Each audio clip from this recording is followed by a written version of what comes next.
आप कहते हैं किसानों को यह बिल समझ में नहीं आया। हम बड़े समझदार हैं, आइए हम आपको किसानी बिल समझाएंगे। मान्यवर, इनकी समस्या ये नहीं कि किसानों को यह बिल समझ में नहीं आया, इनकी समस्या ये है कि किसानों को यह बिल समझ में आ गया है और अब ये तीनों काला कानून वापस चाहते हैं किसान। आप बड़े अक्लमंद समझते हैं अपने आप को। अरे किसान को इतना मूर्ख मत समझिए भाजपा के लोगों। वो बिगड़ैल बहल की नाक में नकेल डालते हैं, आपकी सरकार के नाक में भी नकेल डाल देंगे, चिंता मत कीजिए। और कांग्रेस ने अगर 19 के घोषणा पत्र में इस बिल को शामिल किया था तो उनको तो 55 पे पहुंचा दिया, आपने तो लागू कर दिया, आपको 5 पे पहुंचा देंगे। इस देश की जनता 5 पे पहुंचा देगी। अगर आप कांग्रेस के सपनों को पूरा करने के लिए आए हैं तो जनता को भ्रमित मत कीजिए। अपनी पार्टी का नाम बदलकर भारतीय जनता पार्टी से कांग्रेस पार्टी कर लीजिए। कांग्रेस ए हो जाए, कांग्रेस बी हो जाए, जनता प्रचार करे। आप लोग समझें आप क्या कहना चाहते हैं, जनता तय कर लेगी। धरा बेच देंगे, गगन बेच देंगे, कली बेच देंगे, चमन बेच देंगे। अगर तुम ही यूं ही सोते रहे तो ये फर्जी राष्ट्रवादी वतन बेच देंगे, वतन बेच देंगे, वतन बेच। धन्यवाद मान्यवर, आपने इस अति गंभीर विषय पे मुझे अपनी बात कहने का मौका दिया। मान्यवर, मैं महामहिम राष्ट्रपति जी के अभिभाषण के विरोध में अपनी बात कहने के लिए खड़ा हुआ हूं और मैं दुष्यंत कुमार की चंद पंक्तियों से अपनी बात शुरू करना चाहता हूं कि हो गई है पीर पर्वत सी पिघलनी चाहिए, हो गई है पीर पर्वत सी पिघलनी चाहिए, इस हिमालय से कोई गंगा निकलनी चाहिए और सिर्फ हंगामा खड़ा करना मेरा मकसद नहीं, मेरी कोशिश है कि ये सूरत बदलनी चाहिए। आज मुल्क में जो हालात है किसान के मान्यवर, आज क्या हालत कर दी गई है इस देश में। पिछले 76 दिनों से किसान आंदोलन पर है, उनके ऊपर लाठियां चलाई गई, आंसू गैस के गोले छोड़े गए, बूढ़े किसानों की आंखें फोड़ दी गई, कड़कती ठंड में पानी की बौछारें की गई, उनको आतंकवादी कहा गया, उनको गद्दार कहा गया, उनको खालिस्तानी कहा गया मान्यवर, उनको अपमानित किया गया। यहां तक कि भारतीय जनता पार्टी के एक विधायक ने कहा ये किसान नहीं आतंकवादी हैं, इनको शूट कर देना चाहिए और अगर दिल्ली पुलिस नहीं कर पाती तो मैं इनको जूतों से मारूंगा, जूतों से मारूंगा। ये भाजपा के लोग कह रहे हैं मान्यवर। इस देश के अन्नदाता जो आपको अनाज पैदा करके आपका पेट भरते हैं, आप उनको जूतों से मारने की बात करते हैं। 11 दौर की आप वार्ता कर चुके, सारी की सारी वार्ता फेल। आप कहते हैं मैं एक फोन कॉल की दूरी पर हूं। मैं पूछना चाहता हूं क्या इस सरकार के पास कॉल करने के लिए 2 रुपए भी नहीं है? अरे 2 रुपए नहीं है तो हम लोगों से ले लो, लेकिन कॉल कर लो किसानों को, कॉल कर लो किसानों को। उनकी पीड़ा चरम पर पहुंच चुकी है मान्यवर। 165 किसानों ने अब तक अपनी शहादत दी है। आप जाइए गाजीपुर बॉर्डर पे, वहां पे 97 साल के इलम सिंह आपको मिलेंगे। उनके 2 बेटे फौज में हैं, रो रो के कहते हैं मुझे इस उम्र में उग्रवादी कहा जा रहा है, नक्सलवादी कहा जा रहा है। उनकी पीड़ा है मान्यवर। आप जाइए टीकरी बॉर्डर पे, आप जाइए सिंगू बॉर्डर पे, पीड़ा के साथ वो लोग कहते हैं शहीद आजम भगत सिंह के वंशजों को, शहीद लाला लाजपत राय के वंशजों को, जलियांवाला बाग कांड में शहादत देने वालों के वंशजों को आप खालिस्तानी कह रहे हैं, आतंकवादी कह रहे हैं, उनको अपमानित करने का काम कर रहे हैं। मैं आपसे पूछना चाहता हूं क्या दुश्मनी है आपकी इन अन्नदाताओं से?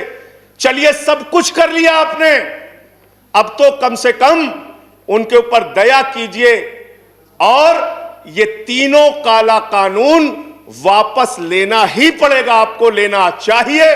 अब आपने जुल्म की इंतहा कर दी है। आप चले जाइए गाजीपुर बॉर्डर पे मान्यवर, कटीले तार, बड़े बड़े कीले गाड़ दी गई हैं, 12-12 इंच की कीले सड़कों पे गाड़ दी गई हैं।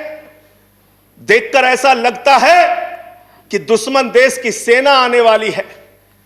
ऐसी स्थितियां दो परिस्थितियों में जन्म लेती हैं मान्यवर।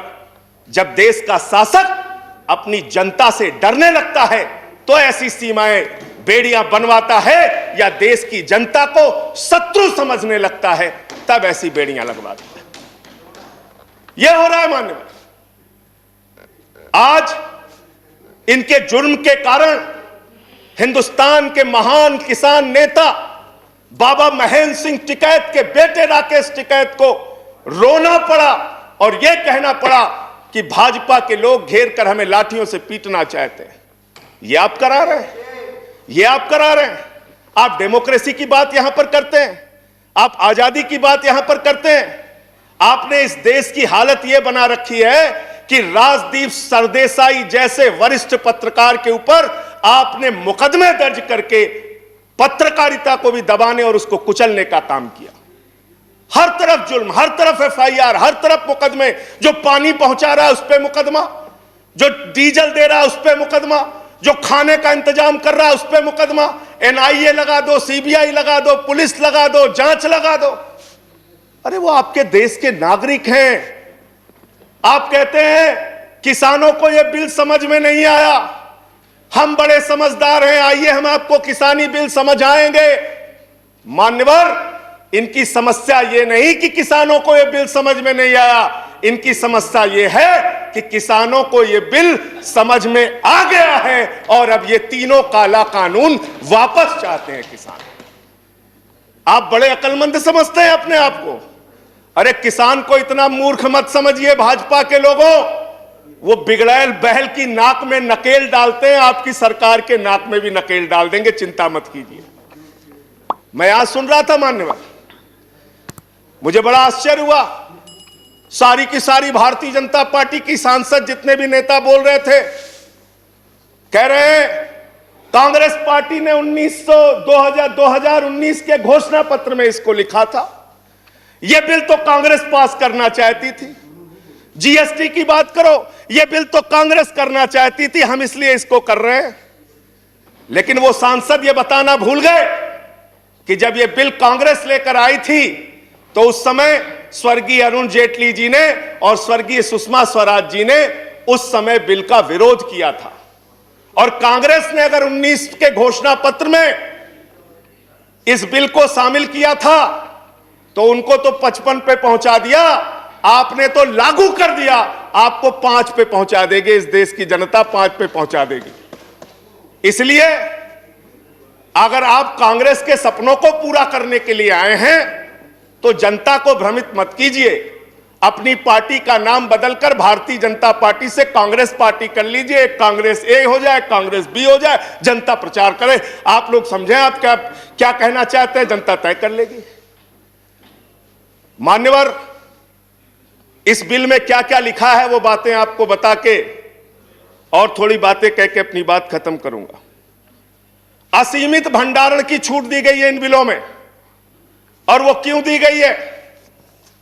2 साल से अडानी का 100 एकड़ जमीन का लैंड यूज चेंज करने की एप्लीकेशन हरियाणा सरकार के पास पेंडिंग थी। लेकिन 7 मई को जब पूरे देश में लॉकडाउन लगा था, उस समय उस लैंड यूज को चेंज करके 100 एकड़ जमीन पर अडानी को भंडारण कोल्ड स्टोरेज बनाने की छूट दी गई और 5 जून को ऑर्डिनेंस के जरिए असीमित भंडारण और कोल्ड स्टोरेज बनाने की छूट दी गई। तो यह बिल किसानों के लिए नहीं लाया गया, अपने 4 पूंजीपति मित्रों के लिए यह सरकार यह काला कानून लेकर आई है। उन्हीं को फायदा पहुंचाने के लिए काला कानून लेकर आया गया है, उन्हीं के लाभ पहुंचाने के लिए काला कानून। यह सरकार 130 करोड़ हिंदुस्तानियों की सरकार नहीं है मान्यवर, यह सरकार उन 4 पूंजीपति लोगों की सरकार है जिनके लिए कानून बनाते हैं और जिनसे चंदा लेकर ये लोग चुनाव लड़ने का काम करते हैं। यह उनके लिए बनाई गई है मान्यवर। इस सरकार में कहा गया दिल्ली के मुख्यमंत्री के बारे में कि किसानों का साथ दे रहे हैं। किसानों का साथ दे रहे हैं। मैं पूरी जिम्मेदारी के साथ कहना चाहता हूं सदन के अंदर, दिल्ली के मुख्यमंत्री अरविंद केजरीवाल, आम आदमी पार्टी किसानों का साथ दे रही थी, देती रहेगी। और आपने हमसे 9 स्टेडियम मांगा जेल बनाने के लिए, केजरीवाल जी ने इनकार किया। हम वहां पानी का इंतजाम कर रहे हैं, आप पानी का इंतजाम रोक रहे हैं। हम वहां शौचालय का इंतजाम कर रहे हैं, आप वहां शौचालय का इंतजाम रोक रहे हैं। आप वहां पर लोगों को पानी, खाना, शौचालय, इस तक पर प्रतिबंध लगाना चाहते हैं। इंटरनेट, वो दुश्मन देश के नागरिक हैं क्या? उनके साथ इस तरह का व्यवहार आप कर रहे हैं। एक माहौल बनाया गया 26 जनवरी को, लाल किले पे हमला, लाल किले पे हमला। 7 रूट पे किसान ट्रैक्टर रैली लेके निकला, मान्यवर तिरंगा रैली लेके निकला, और 7 रूट पर कहीं किसान ने कोई उपद्रव नहीं किया, कोई हिंसा नहीं की। जो लाल किले पे लोग आए थे वो भारतीय जनता पार्टी के लोग थे, जिन्होंने लाल किले पे हमला किया, जिन्होंने लाल किले पर तिरंगे का अपमान किया। और वो दीप सिद्धू जो भाजपा का नेता है, उसकी फोटो प्रधानमंत्री के साथ है, देश के गृह मंत्री के साथ है। भारतीय जनता पार्टी को इसका जवाब देना चाहिए कि भाजपा के नेताओं ने लाल किले का अपमान क्यों किया, तिरंगे का अपमान क्यों किया। मैं ये कहना चाहता हूं मान्यवर, आज वो दीप सिद्धू संजय जी कंक्लूड कीजिए। सर सबको समय मिला, मुझे भी थोड़ा समय दीजिए। I have given sufficient time. सबको समय दिया, मुझे भी समय दीजिए। नो 10 मिनट देंगे सर, 10 मिनट दिया मैं।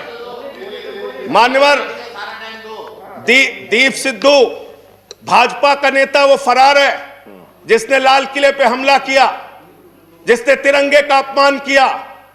अपनी घिनौनी राजनीति के चक्कर में ये लोग कहां तक जा सकते हैं, इसका सच है ये जो सामने आया है। आप एमएसपी देने की बात कहते हैं, आप कहते हैं हम इस देश के किसान को एमएसपी देंगे। बड़ी अजीब बात है मान्यवर, इस देश के किसान को एमएसपी देने के नाम पर क्या कर रहे हैं ये? मैं उत्तर प्रदेश की खबर बता रहा हूं। 10 धान के क्रय केंद्रों पर 10 अधिकारियों के खिलाफ एफआईआर हुई, क्योंकि क्रय केंद्र में खरीद में एमएसपी में गड़बड़ी की गई। इसी तरीके से 1 रुपए किलो गोभी बिक रही थी, तो किसान ने अपनी गोभी पे ट्रैक्टर चला दिया। उत्तर प्रदेश की खबर। बरेली के अंदर उत्तर प्रदेश में 3 करोड़ की धान खरीद हो गई कागजों पे, किसान का पता तक नहीं है। तो डेरेक ओब्रायन साहब, जो यूपी में खरीद हुई है वो भूतों की खरीद हुई है, किसान का पता नहीं, नाम दर्ज करके खरीद हो गई। 4 साल में गन्ना किसानों पे मात्र 10 रुपए इन्होंने बढ़ाया है उत्तर प्रदेश के अंदर, मात्र 10 रुपए मान्यवर। तो इसलिए ना आप एमएसपी देना चाहते हो, ना किसान को उसके फसल का दाम देना चाहते हो। असीमित भंडारण की छूट देकर आपने पूंजीपति मित्रों को यह सुविधा दे दी कि सस्ते में किसान से अनाज खरीदेंगे, सस्ते में किसान से फल खरीदेंगे, सस्ते में किसान से सब्जियां खरीदेंगे, उसका बड़े बड़े स्टोरेज में भंडारण करेंगे, जमाखोरी करेंगे, और जब बाजार में फल सब्जियों की कमी हो जाएगी, अनाज की कमी हो जाएगी, तो महंगे दामों में जनता को बेचेंगे। यानी आपने महंगाई को, जमाखोरी को, कालाबाजारी को इस बिल के माध्यम से लीगलाइज करने का, वैधता प्रदान करने का काम किया है। इस देश में महंगाई बढ़ाने का काम किया है, उसका रास्ता आपने खोला है। इसलिए भी ये बिल, तीनों का तीनों काला बिल वापस लिया जाना चाहिए। Thank you. अंत में थैंक यू। अंत में बजट आपने पेश किया, मानवर बस खत्म करके अपनी बात को खत्म करूंगा, उन्हीं बातों को। Please conclude. सर, बजट इन्होंने पेश किया है, तो बजट के ऊपर और खरीद के ऊपर मैं लास्ट मिनट जो इनका बजट है, चंद लाइनों में उसको कह के अपनी बात को खत्म करूंगा कि धरा बेच देंगे, गगन बेच देंगे। धरा बेच देंगे, गगन बेच देंगे, कली बेच देंगे, चमन बेच देंगे।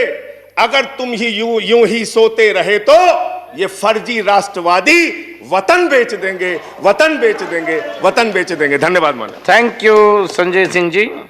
इस खबर को अभी लाइक करें, शेयर करें, अभी चैनल को सब्सक्राइब करें और घंटी जरूर दबाएं।